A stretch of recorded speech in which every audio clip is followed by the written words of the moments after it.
کنوری قصے وته کې خوشاله دی او که قرآن ورته بیانې د الله توحید ورته بیانې حق مسله ورته بیانې نو بیا د ریاکشن څه وي والله مستكبرن والله ووړي دی واپس شي دی مستكبرن ځان غټ ګڼونکی ځان د الله په آیاتونو د الله په احکاماتو اوچتو غنی لویو غنی تکبر کی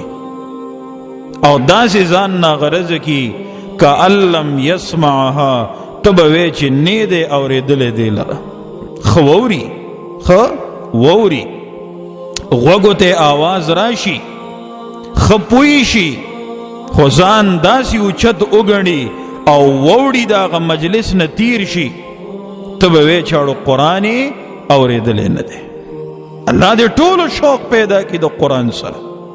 ورنه دا ټیم کور کې هم تیریږي دلته هم تیریږي چې کور کې ناست او فلم ګوري ډرامه ګوري یا نیوز ته ناست یا ناست پردې غیبت کې یا موبایل کې لګیای نو دا یو ګنټه چې قرآن ته وقف کې او دلته راشي او ځان عاجزه کې د الله کتاب ته او کینې نو څومره خبره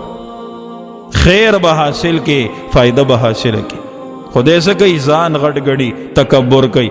مونږ به د تکینو مونږ به د خبره اورو نو تی وایه مونږ به تکینو کړه دا څه خبره دې ته مه ګوره چې خبره څوک کوي دې ته ګوره چې خبره د چا کېږي دې ته مه ګوره چې خبره څوک کوي ما ته مه ګوره چې یاره دې څوک دی او دې خبره کوي دې ته وګوره چې زه ویم څه د چا کتاب بیانو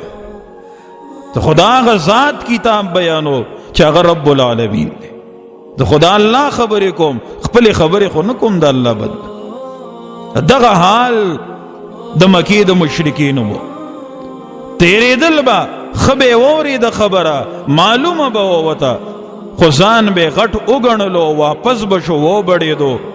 او ظاهروله به دا کألم یسمعها گوئے کہ چنی دے اوریدلے دی لرا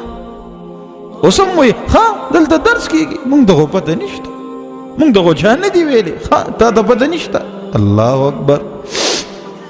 نوے چینل خلا شوروشوی نی جی بیا ټولو تا پتہ